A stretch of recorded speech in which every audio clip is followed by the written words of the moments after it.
First up, we are very fortunate to have with us Dr. Sara Mallinson from Alberta Health Services. Sara is the Senior Consultant with Alberta Health System Services Health Systems Evaluation and Evidence. And please join me in welcoming Dr. Sara Mallinson.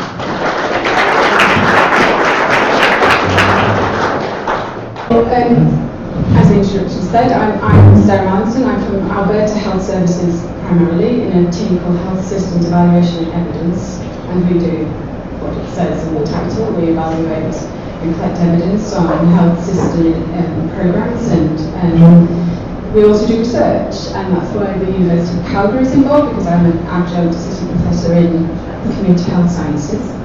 And most of what I'm going to talk about today is a project that's funded by the Canadian Frailty Network.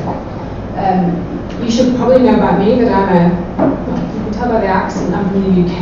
I'm a sociologist, health services researcher whose background is primarily in public health research and looking at the root causes of health inequalities.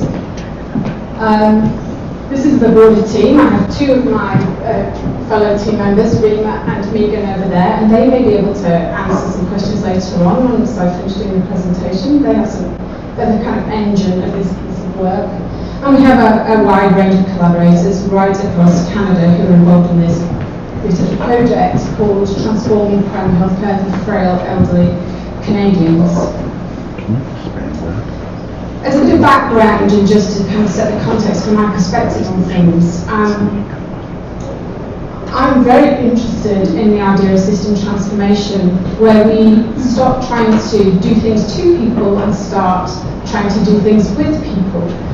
And I worked with my colleague Esther Suter on some of the WHO integrated healthcare systems work back in 2013, 14, 15.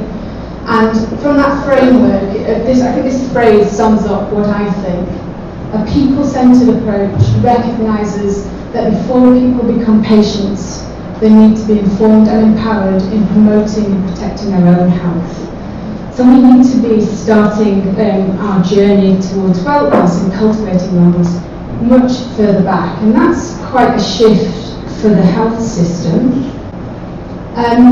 My perspective is also informed by some of the work that was going on in the UK and is still going on in the UK around people-powered health, which aligns quite nicely with the other things that you're going to hear about today, especially with the marvellous Blue Zone initiative, which I was so excited by when I attended the launch last year. The people-powered health talks about assets, it talks about connecting people, it talks about activating people, it talks about informing people so that they can make choices. And all of those things are part of the project that we're doing at the moment in Alberta. Although the co-production of health has been underway and under debate in the UK since 2009, and the specific Nesta initiative wound up in 2013. It is ongoing, and they are doing the kinds of things, the kind of exciting kind of engagement initiatives that are going on in Airdrie at the moment. They are looking at getting communities connected, understanding what already exists, and then enabling people to take advantage of that. And that's about innovation, integration, empowerment, and those are the roots of co-production of health, which takes away the reactive response of a health system, which tends to focus on fixing things once they're broken, and looks at ways in which we can keep people well and keep them healthy and actually have a more productive relationship. And that, I think, is probably the root of a system transformation. So our study is not going to change the world, actually, but it's a small step in the right direction. We are looking at a multi-province initiative. It's multidisciplinary, so we have health economists, health services researchers, public health researchers, sociologists like me, psychologists, all working together across Canada for this applied implementation study. we're exploring tools and processes that might help people to better manage their own health and to be active participants in decisions about their health. And it also is looking at enabling communities to connect themselves together to keep people well. We obviously have to start somewhere, and the way we're doing that is looking at primary health care as a hub for people's care, but also a hub for connecting people with the services and supports that they need early. And that means finding out who's at risk of becoming frail. They use the language of frail. I'm not sure that we're quite on board with the term frail, but I acknowledge that it's a simple shorthand for saying that some people who are older get to a point where there are some indicators that suggest that perhaps things are not going well. And an early risk screener could enable healthcare providers to address that before it becomes a big issue. And then once you've identified a risk, even if it's a low risk, if someone's in an early stage, then finding ways to connect people to things they need in their community becomes essential. And we're just aiming to make a little contribution to the knowledge jigsaw. As always, that's what us researchers do. So the model that's being implemented with the Canadian Frailty Network's funding is a frailty screening tool, patient engagement, some technology supports, and then coordination of care. Where the whole study is working in 9 primary care sites across Canada. So there's some in Quebec and some in Ontario. And then in Alberta, there's 2 primary care sites who've been working with us since 2017, maybe earlier than that actually. That's Sherwood Park PCN and Red Deer PCN. So the components of care, and I'm going to talk to you about today, before getting on to the thing that Marlene was particularly interested in, which is CareDove, with technology to support community mapping. The 3 components of care are risk screening, shared decision making, and then care coordination. So the first thing that's being implemented is a tool called the Assessment Urgency Algorithm. It's very basic. It's just for a very quick assessment to see if there's any emerging needs in somebody who is attending a primary care clinic. It's a little algorithm. It's provided by Airdrie, and it classifies people into 6 risk categories: low or emerging, medium risk, and high risk. And then there are decisions supports for physicians or nurses or whoever is doing this screening to help them decide what the next steps are. One would hope that people who are in the high-risk category had already been identified and being actively managed. And one of the really interesting things that we learned when we were engaging with physicians was that it was identifying the people in the 1 and 2 categories that excited them most. They feel like they know their patients very well, but were keen to have something in their system that might help to catch something that they haven't quite noticed. So this is a rather complicated algorithm chart. It shows the decision and how you get categorized into 1, 2, 3, 4, 5, or 6. But it's too complicated to read, and I'll show you a screenshot in a minute of the app that's available. So it was originally developed in emergency departments for rapid screening. It's now being tested in a range of primary care settings, not just by our research study. The questions in the algorithm can be built into EMRs, and I put an asterisk next to that because that's been one of the most challenging things for us, is getting some of the EMRs in primary care to do anything. And the EMRs, electronic medical records. So all the primary care teams have them. They're all built differently. They all have different capacities to have something new put in there. And it costs money quite often. So we were quite delighted to find that actually there's an app, and it's free, and you can download it just from the App Store or from Google Store. This screening tool takes less than a minute to complete. So again, healthcare providers are delighted by that because they're time pressed, especially physicians.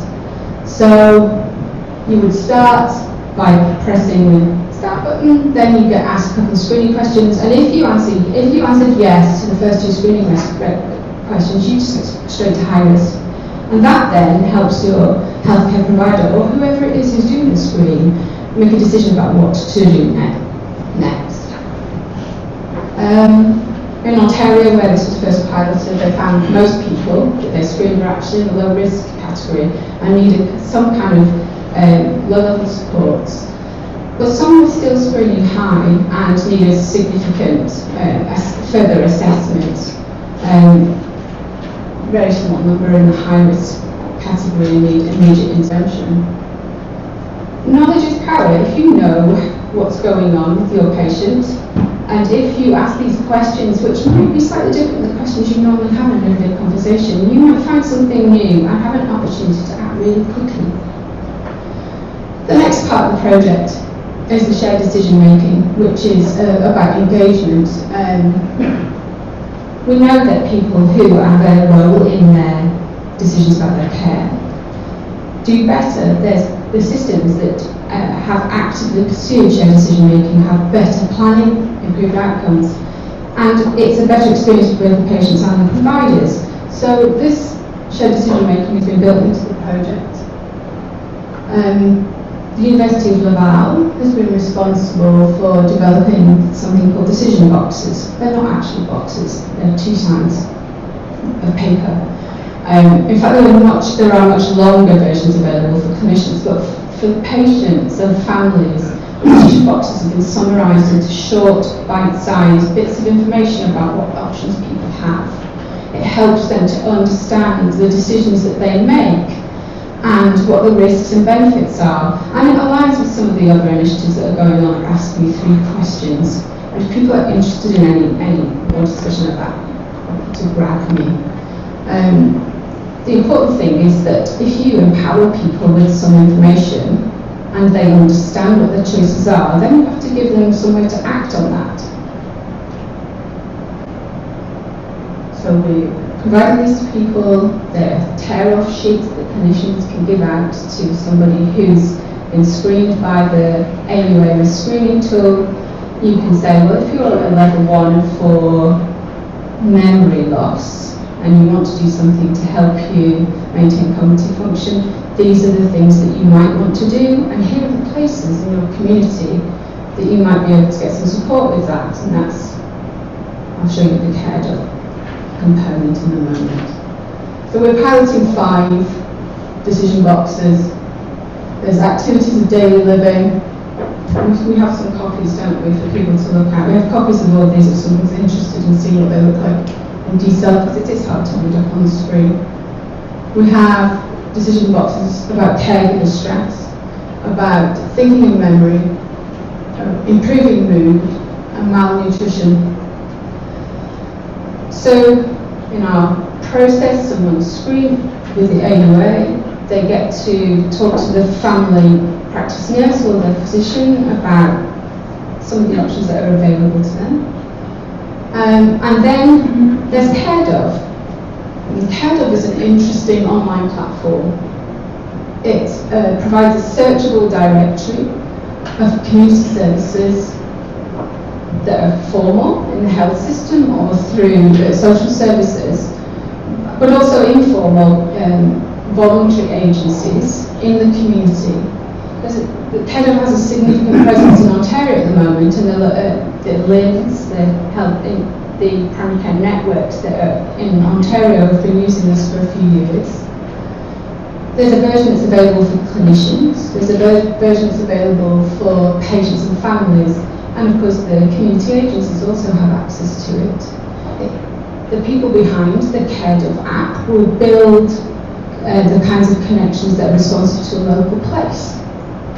And in Ontario, there's now even a booking feature, so some of the agencies that are providing services allow you to book online, so it has an extra utility. In Alberta, the versions that are available for Red Deer PCN and Sherwood Park PCN are still only referral, not actually online booking.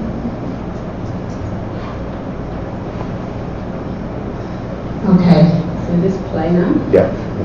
And this is what it looks like. It's quite a friendly interface, and I'm just going to play you a little video of what it looks like if somebody's trying to search for a service. So you can type in a postcode or an address.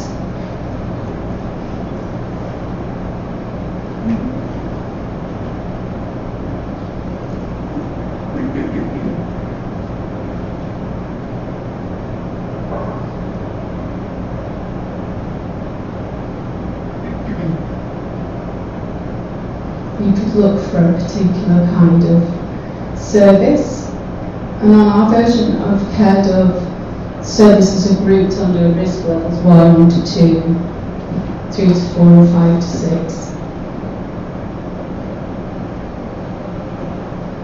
Then you can focus in on who's doing what, in which place, and how close it is to your home.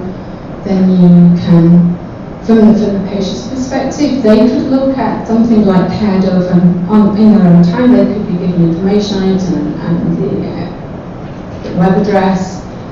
They could go in and have a look, then come back and discuss it with their care provider. For the care providers, whoever that might be, they can search through and potentially look and make a referral. In the future there may be an opportunity to actually book online.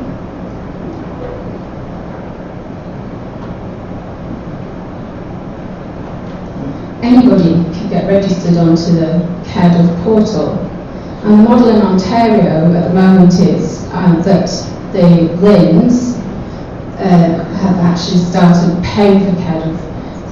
We're getting it for free because we're a research study. The funding model in the future would be for local agencies to pay to be registered, and it would cost about $100 a year to be listed on the CareDove site, so that you're searchable and findable and that people can be referred to you. And we have all kinds of agencies and organisations available in the different areas. So, for example, in Red Deer, we have Golden Circle and their various activities. People are increasingly asking for more connections around social isolation. So we've been asking CareDove to add extra information and extra searchable tabs around services that address social isolation.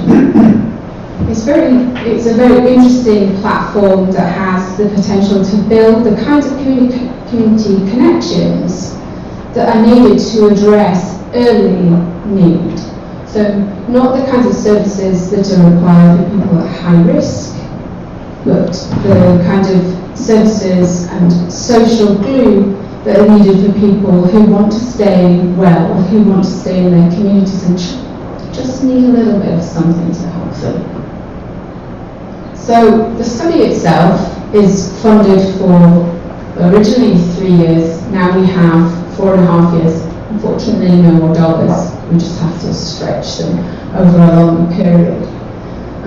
We are at this point in the process. So it took quite a long time to do the co-design components with the primary healthcare teams around what they wanted CareDove to look like, how they wanted to use it, how they were going to get the AUA in there.